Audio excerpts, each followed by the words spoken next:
Bom dia para você aí de casa. Começamos agora mais um programa Meu Doutor. Hoje vamos falar sobre um problema de saúde que afeta a qualidade de vida de muitas pessoas, mas que muitas vezes é tratado com vergonha ou constrangimento: a incontinência urinária. Você já se perguntou por que ao tossir, rir ou praticar exercícios pode ocorrer a perda de urina involuntária? Ou se conhece alguém que precisa ir ao banheiro com muita urgência e frequência, mas não sabe o que está acontecendo? Esses são os sintomas comuns que podem ser facilmente ignorados ou até considerados normais, mas eles indicam que algo não está funcionando como deveria no nosso sistema urinário. Para isso, o Dr. Ricardo Barbosa Alves vai nos ajudar a entender melhor esse problema. Se durante o programa surgir alguma dúvida, é só apontar a câmera do celular para o QR Code na tela e enviar sua questão. Fica aí que a gente já volta. Você sabia que existem vários tipos de incontinência urinária? E que cada um deles exige um tratamento diferente? E que com as opções de tratamento que temos hoje, muitas pessoas podem retomar uma vida ativa e confortável? Para explicar como isso é possível, temos aqui o ginecologista e obstetra Dr. Ricardo Barbosa Alves. Dr. Ricardo, bem-vindo ao programa Meu Doutor. É um prazer tê-lo aqui, né? Nós trabalhamos juntos, você foi meu residente e tal, e estamos aqui nos encontrando para falar de um tema tão importante para a saúde da mulher. Com certeza, Gutenberg. Realmente, a incontinência urinária feminina é um tema muito importante e é um prazer estar aqui para falar um pouquinho sobre isso com vocês. De antemão, eu agradeço muito pelo convite. O que é exatamente incontinência urinária e como ele afeta a vida das pessoas, das mulheres que sofrem com essas condições? Bom, a incontinência urinária, na verdade, ela foi padronizada e definida por duas sociedades. Uma é a Sociedade Internacional de Incontinência, que é a ICS, e a IUGA, que é a Sociedade Internacional de Uroginecologia.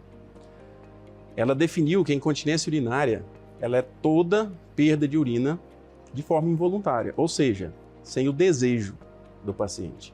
Então é aquela paciente que ao tossir ela perde urina, ao espirrar ela perde urina, ela dá vontade de fazer xixi, tem que ir rápido, o banheiro não acha o banheiro e acaba perdendo urina.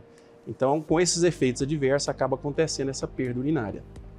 Então isso é a incontinência urinária. E a incontinência urinária existe vários tipos, né? Tem incontinência urinária daquela paciente jovem que teve traumas durante o parto normal, com aquelas lacerações, sem assistência médica. Existe a incontinência urinária da paciente que tem problema hormonal, né? Então, comenta um pouquinho para a gente aí a questão da incontinência urinária, esse tema tão importante que trazem sintomas tão desagradáveis para as mulheres. Então, Gutenberg, na verdade, até falando sobre a incontinência urinária, a gente não pode deixar de dizer que é um problema de saúde pública, né?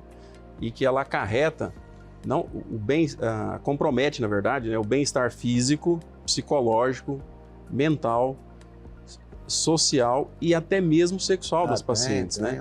Desenvolvendo um enorme na vida sexual da mulher, do casal, isso é sem sombra de dúvida. Não pode ser, até bom você tocar nisso, que esse aspecto da vida sexual na incontinência urinária não pode ser desprezado e não ter tanta atenção que merece, porque realmente causa problemas graves no relacionamento conjugal.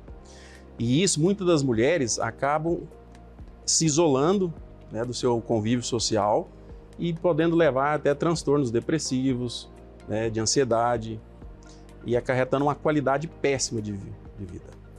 E, na verdade, nós temos a incontinência urinária de esforço, né, e outros tipos de incontinência urinária. Sim, a incontinência urinária, na verdade, ela é dividida em vários grupos, né, mas a gente vai falar basicamente em dois grupos em si, que é a incontinência urinária, que acontece a perda urinária extra meato uretral, ou seja, fora do canalzinho da urina, e o grupo de incontinência urinária que perde através do meato uretral, que essa que é a mais importante, que a gente vai discorrer mais sobre esses assuntos. Aqui acontece um pertuito no aparelho urinário feminino, são as fístulas, né? Elas são decorrentes de cirurgias prévias, como por exemplo a retirada de útero, de uma esterectomia. São raras, não são incontinências que acontecem frequentemente. Já a incontinência urinária, que acontece a perda involuntária de urina através do meato uretral, essa sim, já é bem mais prevalente, né? E nós temos dois grupos. Dentro desse grupo, nós temos duas doenças que acontecem isso. Que uma é a incontinência urinária de esforço e a outra que é a bexiga hiperativa. E quando tem associação dos dois sintomas dessas duas doenças, nós temos também a incontinência urinária mista. E a incontinência urinária de esforço, quais são as principais causas? Então, a incontinência urinária de esforço, ela é aquela doença que acontece a perda de urina de forma involuntária através de um efeito adverso que é o próprio esforço, né? Então, são aquelas pacientes que quando tossem, quando espia, quando pega peso, quando sobem escada, ou seja, faz um esforço e acontece a perda urinária.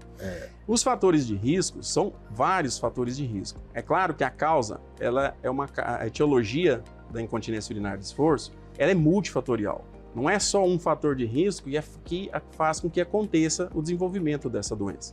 Mas nós temos multiparidade, principalmente o parto normal, favorece mais acontecer a incontinência urinária de esforço. A própria idade avançada, né, com o envelhecimento dos tecidos. A paciente obesa favorece, né, porque é uma pressão abdominal em cima do assoalho pélvico. A própria gravidez, né? Então muitas pacientes às vezes acham que, não, eu vou ficar grávida, então eu faço uma cesariana e automaticamente eu não vou ter incontinência urinária. E só a própria gravidez, isso já faz com que aconteça o próprio aumento da pressão o fator de durante risco, a gravidez, né? Para acontecer incontinência urinária. Mas na gravidez a incontinência urinária ela é temporária. Ou ela pode permanecer depois da gravidez? Ela pode, na maioria das vezes, é temporária, acontece na gravidez, aí passa, normalmente 1 ano depois do pós-parto, acaba voltando à normalidade, mas é uma paciente que ela tem fator de risco para no futuro apresentar essa incontinência. Outros fatores de risco que a gente não pode também deixar de falar, Gutenberg, é sobre cirurgias prévias anteriores, né? Como, por exemplo, a retirada de útero, né, que é a esterectomia, atividade de alto impacto, né, principalmente o crossfit, né, pacientes que fazem uso de corrida, saltos, né, então essas pacientes elas têm maior propensão de desenvolver incontinência urinária de esforço. Então, a paciente que pratica muita atividade física, faz muita academia, tem reflexos também nisso, dependendo da atividade que pratique? Se for as atividades de alto impacto, é um fator de risco, sim. Agora, é como eu acabei de falar, né? É um somatório. A causa, ela é multifatorial. Ela não é só um fator de risco que faça com que isso desenvolva, né? Ela é multifatorial. Eu, por exemplo, tenho pacientes de 85 anos de idade que teve 15 partos normais e que não tem incontinência urinária. Tem paciente que, às vezes, virgem, né, com 20 e poucos anos de idade e tem incontinência urinária, como atletas de alta performance, né? A gente vê com mais frequência no consultório essas incontinência urinária das pacientes que tiveram muitos partos normais sem assistência adequada ali, né? A reconstituição logo após o parto da musculatura e tal, né?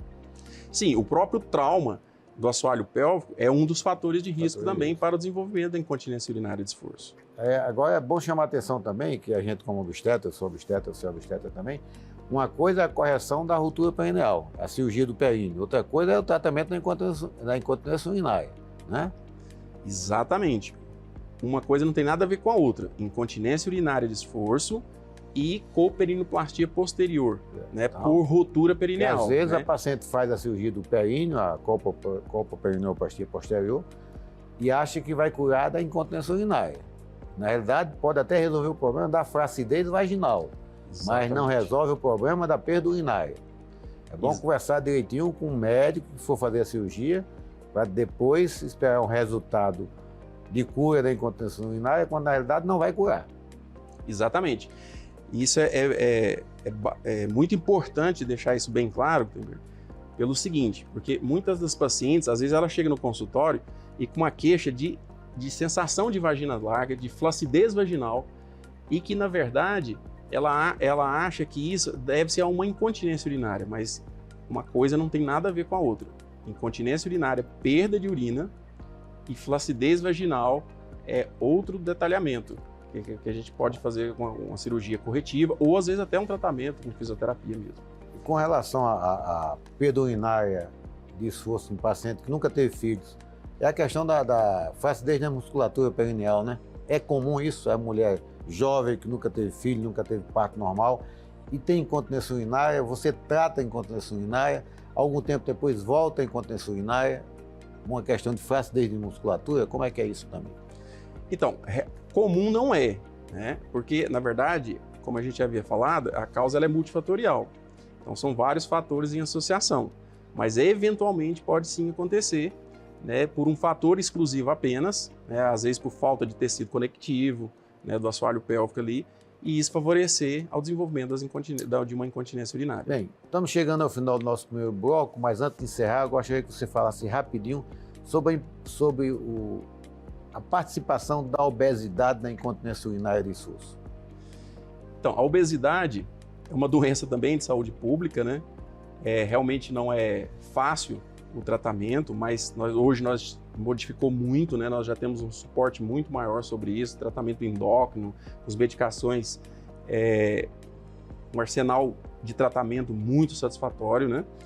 E sim, ela é um fator de risco que pode sim desenvolver a incontinência urinária de esforço. Então tem paciente que às vezes, fazendo um tratamento da obesidade, às vezes ela já melhora até de forma suficiente, né, a perda urinária dela. E a perda de peso é um tratamento secundário que ajuda no êxito da cirurgia, né? Com certeza. Porque se você opera a paciente continua obesa, o resultado não vai ser satisfatório. Sem dúvida. Então veja como a coisa é complexa. E a bexiga hiperativa? Então, a bexiga hiperativa já é outro grupo, né, que a gente havia conversado. A bexiga hiperativa ou hiperatividade do detrusor, na verdade, ela é uma síndrome clínica composta por sinais e sintomas.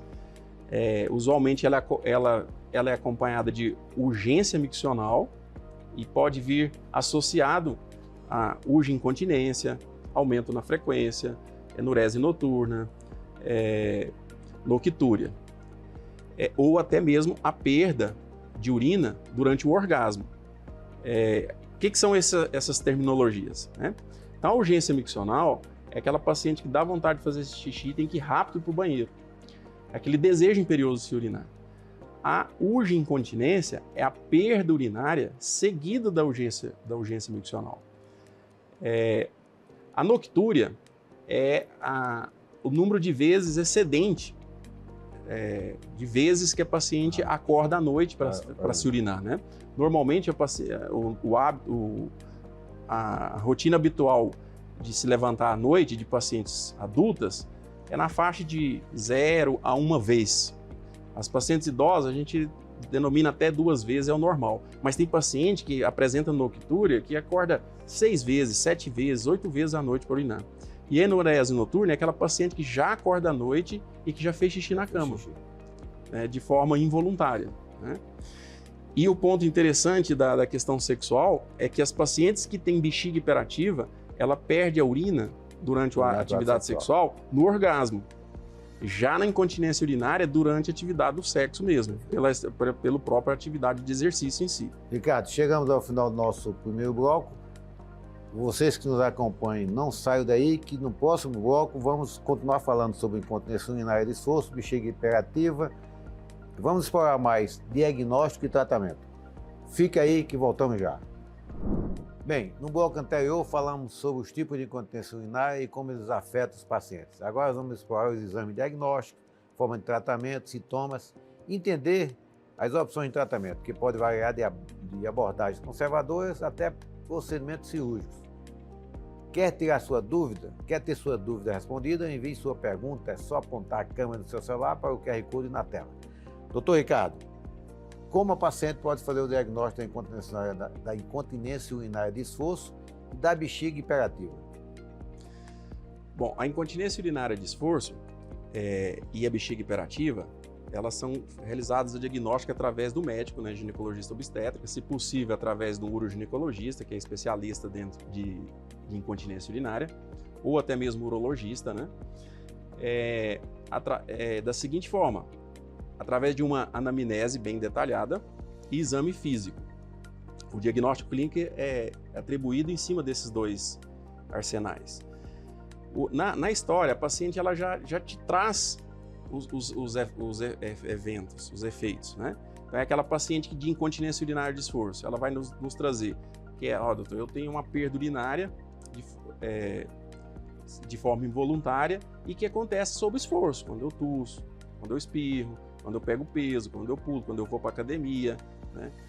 E às vezes até mesmo de situação de pequeno esforço ela perde urina. Às vezes ela está sentada, só move de lado numa poltrona, assistindo uma televisão e às vezes acontece de perder urina, né? Então tudo isso é uma paciente que tem uma queixa de incontinência urinária de esforço. Já aquela paciente, né, que não, doutor, eu faço xixi e eu tenho que correr para o banheiro. Se eu não acho o banheiro e perco urina, se dá vontade de fazer xixi, tem que correr para o banheiro. Se não acha o banheiro, perde urina.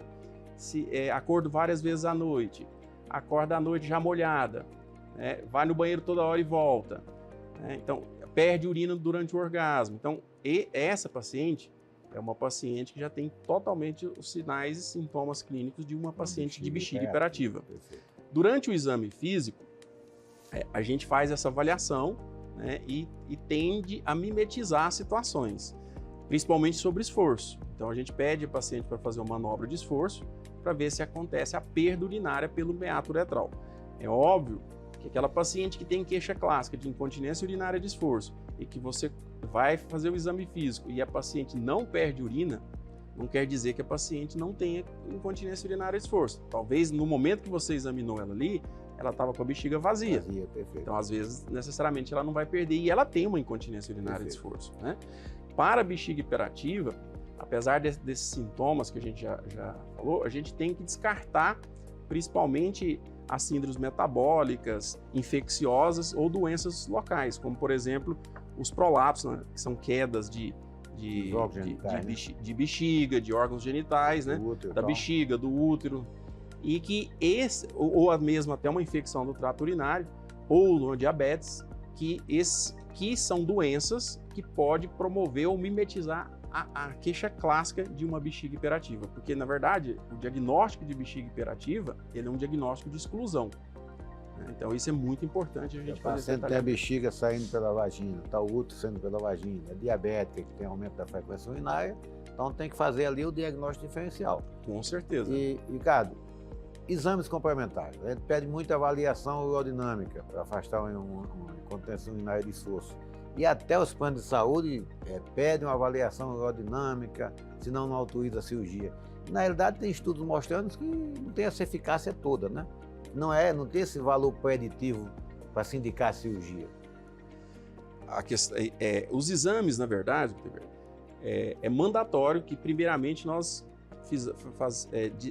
afastemos a questão da infecção do trato urinário, né? Então, para isso é mandatório, a paciente que tem uma incontinência urinária, tanto de esforço quanto de bexiga hiperativa, a gente fazer afastamento da infecção do trato urinário. Então, nós vamos ter que ter um exame simples de urina e a urocultura. Perfeito. Em contrapartida, principalmente naquelas pacientes que a gente está achando que há necessidade de correção cirúrgica, que são as pacientes do grupo da incontinência urinária de esforço, essas pacientes, para um detalhamento melhor, o estudo urodinâmico é bem válido, né? Porque a urodinâmica ela vai nos detalhar melhor e ela vai até nos triar se a gente encaminha essa paciente para um tratamento conservador ou se ela vai para uma cirurgia. Tratamento cirúrgico, né? Tá certo. E quais são os tratamentos cirúrgicos e conservadores nesses dois casos? Então, para a incontinência urinária de esforço, né? A gente tem as medidas conservadoras, né? Que principalmente são os fatores modificadores contribuintes, que depende exclusivamente também tanto do médico quanto do paciente.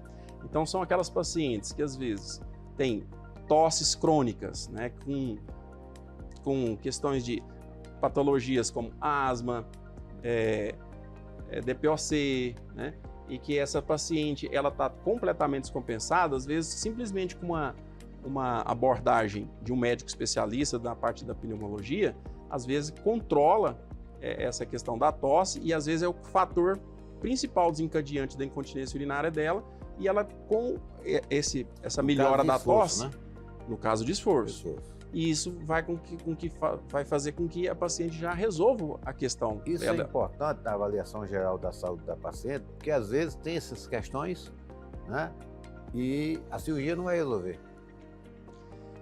A cirurgia, às vezes, Se não poderia corrigir esses fatores. até resolver, mas como a tosse é uma tosse incoerciva, às vezes, até com a cirurgia não tem uma resposta satisfatória, sendo que não precisaria de fazer uma cirurgia invasiva e simplesmente com medida de um controle de uma doença, clínico, né? de um tratamento clínico, já resolveria a questão da paciente. E vou além, por exemplo, as pacientes com hipertensão, que fazem uso dos inibidores da ECA, né, que são as enzimas conversoras de angiotensina, que é enalapril, captopril, né? Tem pacientes que fazem efeitos adversos, né, com tosses incoercivas, e que com substituição desse antihipertensivo na mão de um cardiologista, ela pode simplesmente resolver esse problema da tosse dela. E automaticamente, às vezes, não tem necessidade de um tratamento invasivo. Então aí o tratamento conservador depende da causa. Com certeza. As pacientes que fazem uso de diuréticos é a mesma forma, né? Então isso é muito importante, esse primeiro passo. E a fisioterapia é padrão ouro, né, para o tratamento da incontinência urinária de esforço.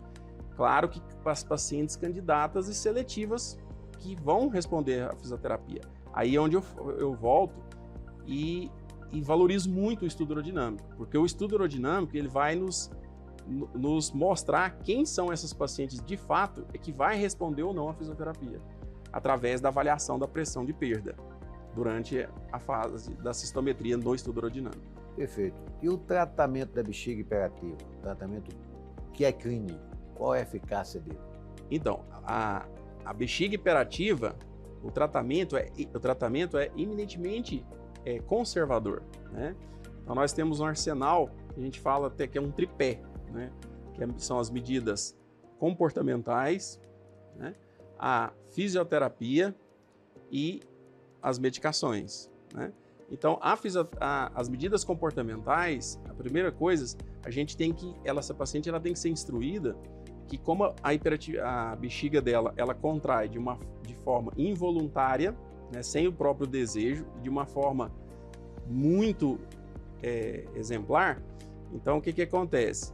Essa paciente ela não deve fazer uma ingesta hídrica muito excessiva, né? Por exemplo, 3, 4, 5 litros de líquido dia. Ela deve fazer uma ingesta hídrica de forma basal, que o nosso organismo necessita, na forma de 2 litros dia, né? Então isso vai evitar de ficar irritando a musculatura da bexiga, que é o detrusor, e evitando da paciente ter as perdas. Evitar também de fazer o uso de alta ingesta hídrica durante o período noturno, próximo ao deitar, principalmente para aquelas pacientes que acordam muitas vezes à noite para urinar. Tem insônia, né? Ou que tem até enurese noturna, né? Associada a isso, padrão ouro é a fisioterapia, né? A fisioterapia, eles têm a parte tanto do treinamento da musculatura do assoalho pélvico, quanto também a eletroestimulação. Então, aí a importância da fisioterapia perineal no tratamento da incontinência urinária, não é isso? Tanto da esforço e principalmente da bexiga hiperativa, né? Como a gente está comentando. Mas, Ricardo, a gente está chegando no final do nosso segundo bloco, mas eu gostaria que você fizesse um comentário rápido sobre a reposição hormonal no tratamento da incontinência urinária. Bom, é controverso, tá? A reposição hormonal, a gente vê que a paciente que tem melhora é aquela paciente que ela apresenta incontinência urinária pós-menopausa. Aquela paciente que tem incontinência urinária pré-menopausa, ela não tem resposta satisfatória aos estrogenoterapia. E quando eu falo estrogenoterapia, é tópica, jamais oral. A medicação via vaginal. Via vaginal. Já bem claro isso. Via vaginal, porque via oral, reposição estrogênica via oral, sistêmica que a gente fala, isso ainda faz piorar a incontinência. Há trabalhos dizendo que faz piorar a incontinência urinária feminina. Isso é importante. Ricardo, chegamos ao final do nosso programa. Gostaríamos que você deixasse suas redes sociais, seu endereço, onde as pacientes podem lhe encontrar, além do HMIB, Então, eu trabalho no Hospital HMIB, né? Sou praticamente eminentemente público, né? Mas também trabalho na Clínica Pelvic, que fica aqui na Asa Sul. Bem, Mais uma vez, obrigado por participar do nosso programa. Eu acho que eu vou ter que marcar nova abordagem, tratar desse assunto mais em outro programa, porque tem muita coisa ainda para a gente debater. Eu tenho certeza que as pessoas que nos acompanham gostariam que a gente aprofundasse mais esse assunto, mas infelizmente nosso tempo acabou. E obrigado a você que nos acompanha todo domingo aqui na TV Brasília, Canal 6, às 10h30 da manhã. Nos aguarde no próximo domingo e até lá.